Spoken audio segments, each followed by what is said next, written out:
खरं तर त्यांचं जे बोलण्याची लय होती, ढब होती, ही ग्रामीण ढंगाची होती आणि त्यांचं कुठलंही वाक्य रिपीट झालं नाही आणि त्यांनी वास्तव आजच्या ह्या परिस्थितीला अनुसरून तो विषय प्रत्येक मांडलेला आहे. आज त्यांच्या ह्या एक पात्रीची आज फारच गरज आहे आणि अतिशय सुंदर प्रेझेंटेशन दिलं. त्यांचा हार्दिक हार्दिक अभिनंदन. आज आमचे विद्यमान अध्यक्ष बोलले त्याप्रमाणे मी माजी अध्यक्ष 2022 सालचा सिनियर सिटीजनचा सामाजिक कार्यकर्ता आहे. शरद जाधव सरांनी हे विनोदातून प्रबोधन केलं ते जबरदस्त होतं. कारण हा संदेश केलाच पाहिजे.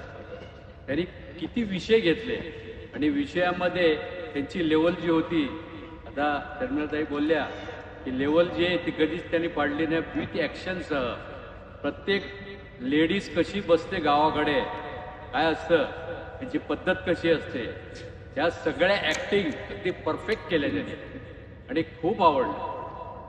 धन्यवाद सर. थँक्यू.